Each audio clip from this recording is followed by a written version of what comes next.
Hi നമസ്കാരം and welcome to ലളിതം സുന്ദരം. അപ്പോൾ ഇന്ന് നമുക്ക് പെറ്റ്സിനെ കുറിച്ചിട്ട് കുറച്ച് കാര്യങ്ങളെന്നൊന്നും പറയാൻ പറ്റില്ല, ഒരു ചെറിയൊരു വീഡിയോ ചെയ്യാനാണ് ഞാൻ വന്നത്. കാരണം തൃശ്ശൂരിൽ പോസ് എന്ന സംഘടന അരുമകളെ ദത്തെടുക്കാമെന്നുള്ള പരസ്യം കണ്ടപ്പോഴാണ് എനിക്കിങ്ങനെ ഒരു വീഡിയോ ചെയ്യാൻ തോന്നിയത്. എൻ്റെ പെറ്റിനെ പോസ് എന്ന സംഘടനയിൽ നിന്ന് ദത്തെടുത്തതാണ്. അപ്പോൾ ദത്തെടുക്കുന്ന സമയത്ത് അനേകം അരിഷ്ടതകൾ അതിനുണ്ടായിരുന്നു. പിന്നെ നമ്മളെല്ലാവരും ചേർന്ന് ഇവരെ നന്നായിട്ട് കെയർ ചെയ്ത് ഇപ്പോൾ ആരോഗ്യമൊക്കെ വീണ്ടെടുത്തു. അപ്പോൾ എന്നെ അറിയാവുന്നവർ ആരും തന്നെ വിശ്വസിക്കില്ല, എന്തിനാ എനിക്ക് തന്നെ വിശ്വസിക്കാൻ പ്രയാസമായിരുന്നു. എനിക്കൊരു പെറ്റിനെയൊക്കെ സ്നേഹിക്കാൻ പറ്റും എന്നൊക്കെ ഒന്നും ഞാൻ വിശ്വസിച്ചിരുന്നില്ല. പക്ഷെ നിങ്ങൾക്കൊരു സത്യം അറിയാമോ?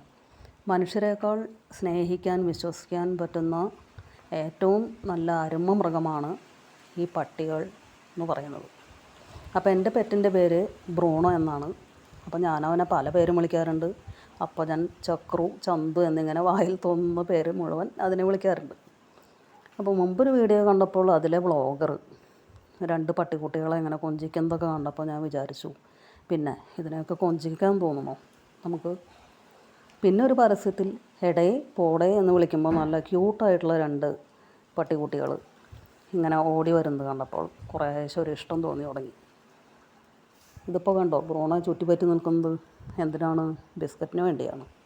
ബിസ്ക്കറ്റ് വേണമെന്ന് ചോദിച്ചപ്പോൾ അവൻ ഓടി വന്നു എന്നെ റാക്കിൻ്റെ അടുത്തേക്ക് വഴി കാണിച്ചു. അപ്പോൾ ഇവരുടെ ബുദ്ധിയും സ്നേഹവും കണ്ടാൽ നമ്മളറിയാതെ സ്നേഹിച്ചു പോകും കേട്ടോ. അപ്പോൾ ഇനിയും ബ്രൂണോവിൻ്റെ വിശേഷങ്ങളുമായിട്ട് നമുക്ക് കാണാം.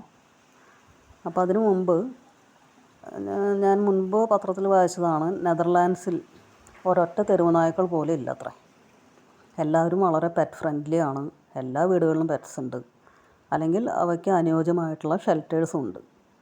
അപ്പോൾ അങ്ങനെ തെരുവിൽ അലഞ്ഞു തിരിഞ്ഞ് ഇവർ നടക്കില്ല എന്ന് സാരം. അതുപോലെ നമ്മുടെ കേരളത്തിലും അങ്ങനെ ഒരു സ്ഥിതിവിശേഷം ഉണ്ടാവാനാണ് ഞാനിപ്പോൾ ആഗ്രഹിക്കുന്നത്. എല്ലാവർക്കും വീട്ടിൽ വളർത്താനുള്ള സാഹചര്യം ഉണ്ടാവില്ലെങ്കിൽ ഇവയ്ക്ക് അനുയോജ്യമായ ഷെൽറ്റേഴ്സ് ഒരുക്കുക. അപ്പോൾ അതിൽ പോസ് എന്ന സംഘടന വളരെ നല്ല പങ്കാണ് വഹിക്കുന്നത് എന്നാണ് എനിക്ക് തോന്നുന്നത്. അപ്പോൾ എല്ലാവരും ഇത് ഷെയർ ചെയ്യുക, സബ്സ്ക്രൈബ് ചെയ്യുക. Thank you.